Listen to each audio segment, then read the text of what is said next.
I only believe on Jassi भाई because game changer bowler only Jasprit Bumrah. यह बात बिल्कुल सही है, कही थी सिराज ने, लेकिन आज सारी दुनिया कह रही है क्योंकि जसप्रीत बुमराह ने जिस तरीके की जबरदस्त बॉलिंग की है इन चारों टेस्ट मैचेस में, इनफैक्ट ये पूरे साल में, इनफैक्ट अगर मैं पिछले साल भी जाऊं तो एशिया कप से लेकर जसप्रीत बुमराह एक अलग लेवल पे चले गए हैं और गुड से वेरी गुड, और अब तो वो ऑल टाइम ग्रेट्स में काउंट होने लगे हैं। इनफैक्ट जब उन्होंने 200 विकेट पूरे किए तो उनका एवरेज मैल्कम मार्शल और कर्टली एम्ब्रोज से भी ऊपर था, ग्लेन मैग्रा, वसीम अकरम से भी ऊपर था। तो आप समझ सकते हो कि 200 विकेट्स एक तरीके से आप एक मिनिमम क्राइटेरिया रखते हो। कोई किसी बॉलर ने 30, 40, 50 विकेट, 100 विकेट तक भी चल जाता है।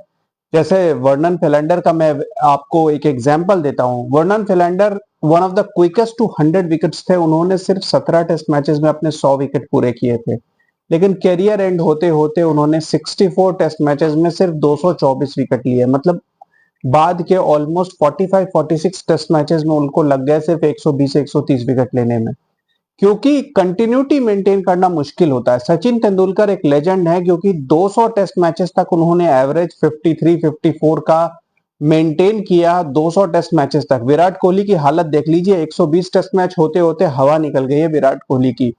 120 टेस्ट मैच छोड़िए, विराट कोहली की हवा तो 80-90 टेस्ट मैच के बाद से ही निकल गई थी।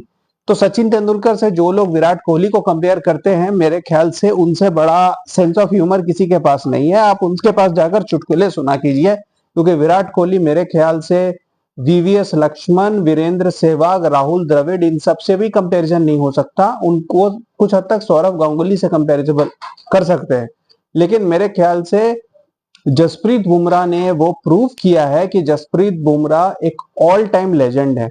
अब वो कितनी आगे जाते हैं रेस में ये कहना मुश्किल है, क्योंकि अब दो नहीं बल्कि 3 फॉर्मेट्स हो गए हैं। पुराने काफी लेजेंड सिर्फ 2 फॉर्मेट खेले हैं। आज आईपीएल भी है, एक लीग भी खेलनी पड़ती है, साल के 2 महीने तो लीग में चले जाते हैं। T20 क्रिकेट है, पर साथ में आजकल सारे इंटरनेशनल मैचेस भी प्लेयर्स नहीं खेलते। एग्जाम्पल के लिए जसप्रीत बुमराह ने इस साल एक भी ओडीआई मैच नहीं खेला। पूरी इंडियन टीम ने भी सिर्फ 3 मैचेस खेले ओडीआई के, और जसप्रीत बुमराह ने वो भी नहीं खेला। मतलब वो 2023 वर्ल्ड कप के फाइनल के बाद से आज 1 साल से भी ऊपर हो गया है और एक भी ओडीआई मैच नहीं खेला बुमराह ने। तो आप समझ सकते हो कि किस तरीके से क्रिकेट हो रही है। इस पूरे साल में जसप्रीत बुमराह ने T20 में सिर्फ T20 वर्ल्ड कप खेला है, उसके आजू बाजू कोई भी T20 मैच नहीं खेला। टेस्ट क्रिकेट में जसप्रीत बुमराह ने इस साल जबरदस्त कमाल किया है, 13 मैचेस में 71 विकेट्स। और किसी भी बॉलर ने अगर एक साल में 70 प्लस विकेट्स लिए हों, उसमें जसप्रीत बुमराह के आसपास भी किसी का एवरेज नहीं है।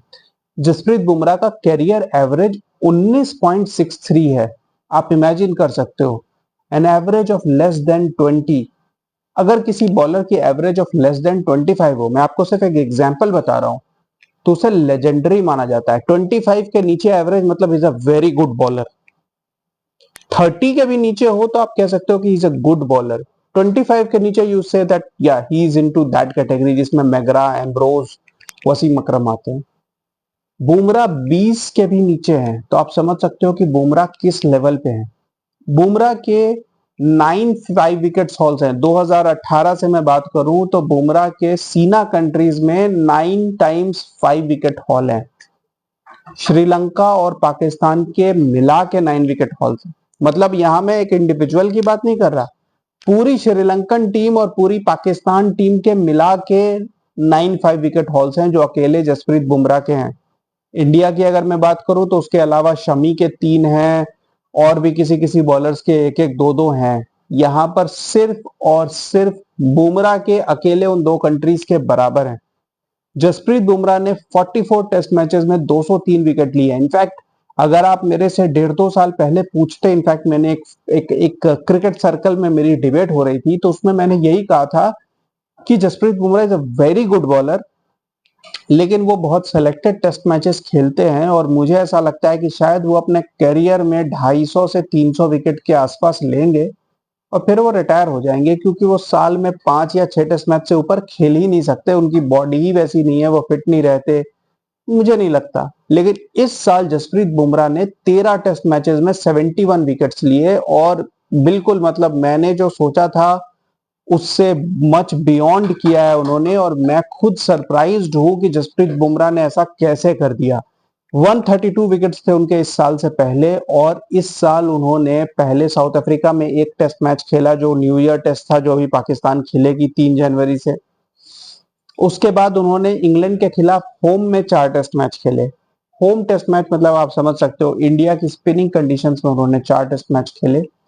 बांग्लादेश के खिलाफ 2 टेस्ट मैच खेले होम में। फिर न्यूजीलैंड के खिलाफ 2 टेस्ट मैचेस खेले होम में, जिसमें दूसरे टेस्ट मैच में तो उन्होंने बॉलिंग भी नहीं की ज्यादा, क्योंकि वो बहुत ही ज्यादा टर्निंग ट्रैक थी। तो आप इमेजिन करो कि इन 13 टेस्ट मैचेस में से 8 टेस्ट मैच बुमराह ने होम में खेले हैं। 8 टेस्ट मैच इंडिया में है, 13 टेस्ट के 71 विकेट्स में, और एक टेस्ट मैच में तो बहुत कम बॉलिंग की, ना के बराबर बॉलिंग की है। और फिर 4 टेस्ट मैच ऑस्ट्रेलिया में, मतलब 5 टेस्ट मैच अवे और 8 होम में, और तब ये एवरेज और तब ये रिकॉर्ड है। It is extraordinary. सिर्फ बॉर्डर गावस्कर ट्रॉफी की बात करूं, 4 टेस्ट मैचेस में 30 विकेट, पहले टेस्ट मैच में 8 विकेट, दूसरे टेस्ट मैच में 4 विकेट। दूसरी इनिंग्स हुई नहीं क्योंकि 19 रन चाहिए थे, एक ओवर बुमराह ने फेंके, वो ऑस्ट्रेलिया को सिर्फ 19 रन चाहिए थे, वो बन गए। अगर 119 रन भी चाहिए होते तो बुमराह शायद 2-3 विकेट वहां भी निकाल लेते। तीसरे टेस्ट मैच में 9 विकेट, चौथे टेस्ट मैच में फिर से 9 विकेट। तीसरे टेस्ट मैच में 6 और 3 विकेट लिए थे पहली और दूसरी इनिंग्स में, यहां 4 और 5 लिए। आप इमेजिन करो, ये आदमी एक एक मैच में 8-8 9 9 विकेट ले रहा है। इस पूरी सीरीज में जसप्रीत बुमराह ने जितने विकेट लिए हैं, बचे सारे बॉलर सिराज, आकाशदीप, हर्षित राणा, जडेजा, नीतीश रेड्डी, वाशिंगटन सुंदर मिला के भी उतने विकेट नहीं लिए हैं।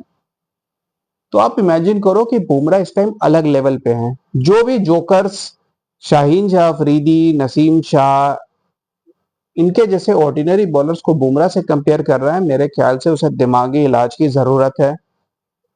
इवन जो बॉलर्स जिन्होंने ज्यादा विकेट लिए हैं बुमराह से, जैसे स्टार्क हो गए, हेजलवुड हो गए, कमिंस भी हो गए आई थिंक, इन्होंने बहुत ज्यादा मैचेस खेले हैं बुमराह से। बुमराह ने अभी जिस रेट से बॉलिंग की है, 200 विकेट लेने वाले वो इंडिया के छठे फास्ट बॉलर बने हैं। लेकिन मुझे बहुत कॉन्फिडेंस है इस साल की परफॉर्मेंस देखने के बाद कि जसप्रीत बुमराह डेफिनेटली कपिल देव के बाद सेकंड हाईएस्ट विकेट टेकर होंगे इंडिया के व्हेन ही रिटायर्स।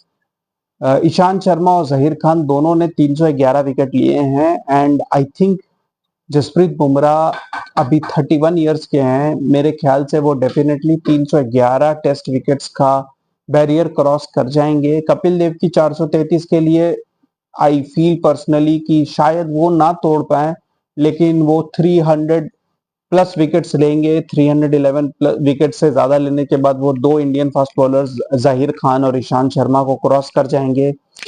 लेकिन अगर उनके एवरेज और स्ट्राइक रेट की बात होगी तो मेरे ख्याल से वो वर्ल्ड के बेस्ट बॉलर के कंपैरिजन में रहेंगे इवन व्हेन ही रिटायर्स। अगर वो 19 का एवरेज मेंटेन नहीं भी कर पाते तो भी वो ये एवरेज 22-23 के ऊपर नहीं जाने वाला by the time he retires, and that number will be legendary. Keep watching guys, thank you.